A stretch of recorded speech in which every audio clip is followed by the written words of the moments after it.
అనంత కరుణామయుడు పరమ కృపాశీలుడు అయిన అల్లాహ్ పేరుతో. ఆయత్ నంబర్ 32. బిస్మిల్లాహిర్ రహ్మానిర్ రహీమ్.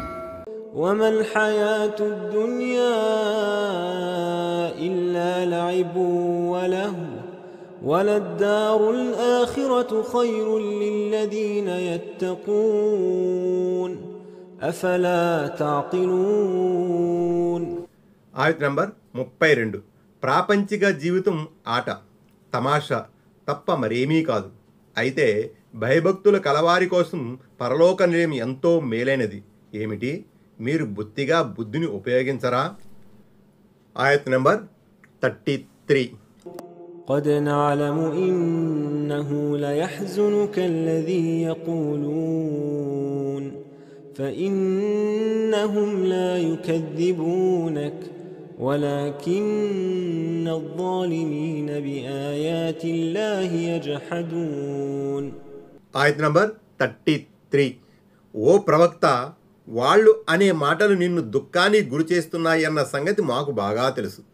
వారు ధిక్కరిస్తున్నది నిన్ను కాదు, నిజానికి ఈ దుర్మార్గులు అల్లాహ్ ఆయుతులను తిరస్కరిస్తున్నారు. 39. అవిశ్వాసులు కల్పించే మాటలకు దైవ ప్రవక్త సల్లల్లాహు అలైహి వసల్లం మనసు చివుక్కుమనేది. నా జాతి ప్రజలు ఇలా అంటున్నారేమిటి అని ఆయన బాధపడేవారు. ఆయన్ని ఓదార్చడానికి అల్లాహ్ ఇలా అంటున్నాడు, ఓ ప్రవక్త, వాస్తవానికి వాళ్ళు నిన్ను ధిక్కరించడం లేదు. నువ్వు సత్యసంధుడవని నిజాయితీపరుడవని వాళ్ళు ఒప్పుకుంటున్నారు. వాస్తవానికి వారు ధిక్కరిస్తున్నది అల్లాహ్ వాక్యాలను. ఈ విధంగా వాళ్ళు మహా దుర్మార్గానికి ఒడిగడుతున్నారు. తిర్మిజీ తదితర గ్రంథాల్లోని ఒక ఉల్లేఖనం ప్రకారం ఒకసారి అబూ జహల్ దైవ ప్రవక్త సల్లల్లాహు అలైహి వసల్లం ఉద్దేశించి, ఓ ముహమ్మద్ సల్లల్లాహు అలైహి వసల్లం, మేము నిన్ను అసత్యవాది అనడం లేదు, కాకపోతే నువ్వు తెచ్చిన సందేశాన్ని మేము త్రోసిపుచ్చుతున్నాము అని అన్నాడు. అతను చెప్పిన ఈ మాటల నేపథ్యంలో ఈ ఆయత్ అవతరించింది.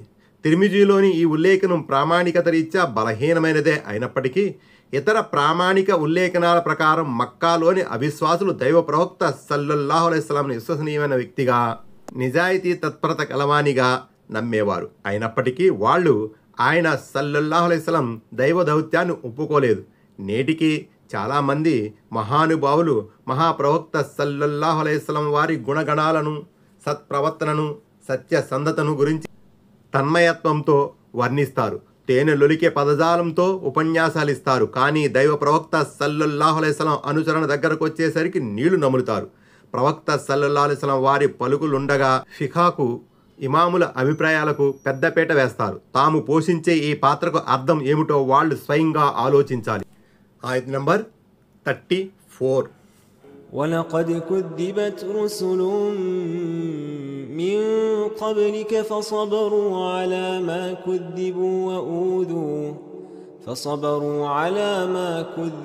وأوذوا حتى أتاهم نصرنا ولا مبدل لكلمات الله وَلَقَدْ جَاءَكَ مِن نَّبَإِ الْمُرْسَلِينَ. ఆయత నంబర్ 34. నీకు పూర్వం కూడా చాలామంది ప్రవక్తలు ధిక్కరించబడ్డారు. అయితే వారు ప్రజల ధిక్కార వైఖరికి, తమకు పెట్టబడిన బాధలకు సహనం వహించారు. కడకు వారికి మా సహాయం అందింది. 40. మహాప్రవక్త సల్లల్లాహు అలైహి వసల్లంను ఓదార్చడానికి ఇవ్వబడే మరో ఉదాహరణ ఇది. ఇంతకు ముందు కూడా ప్రజలు తమ కాలం నాటి ప్రవక్తలను తిరస్కరించారు. కాబట్టి ఓ ముహమ్మద్ సల్లల్లాహు అలైహి వసల్లం, నీవు దిగులు చెందనవసరం లేదు. వాళ్ళ ఆగడాలను అత్యుత్తమ రీతిలో సహిస్తూ సాహసంతో ముందుకు సాగిపో. గతంలో మేము మా ప్రవక్తలకు తోడ్పడినట్లే నీకు తోడ్పడతాం. మేము వాగ్దాన భంగం చేసేవారము కాము.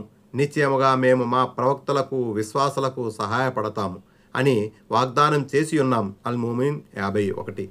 నేను, నా ప్రవక్తలు మాత్రమే ఆధిక్యం వహిస్తాం అని అల్లాహ్ వ్రాసిపెట్టాడు. ముజాదలహ 21. ఇలాంటి ఆయతులు ఇంకా ఉన్నాయి. ఉదాహరణకు సఫాత్ సూరా 171, 172 ఆయతులు.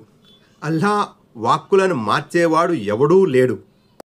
41. అంటే అల్లా వాగ్దానం నెరవేరి తీరుతుంది. నీవు ముహమ్మద్ సల్లల్లాహు అలైహి వసల్లం అవిశ్వాసులపై తప్పక ఆధిపత్యం వహిస్తావు అని అల్లాహ్ వాదార్చాడు. ఆఖరికి జరిగింది కూడా అదే. కొంతమంది ప్రవక్తలకు సంబంధించిన కొన్ని విషయాలు ఇప్పటికే నీ వద్దకు చేరాయి. 42. దీని ద్వారా స్పష్టమయ్యేది ఏమిటంటే మొదట్లో ఆయా జాతుల వారు తమ ప్రవక్తలను ధిక్కరించినా, కష్టాలకు గురి చేసినా, వారి బ్రతుకును దుర్భరం చేసినా ఆఖరికి దైవ సహాయం రానే వచ్చింది. ప్రాపంచిక విజయంతో పాటు పరలోక సాఫల్యం కూడా ప్రవక్తలను వారి అనుయాయులనే వరించింది.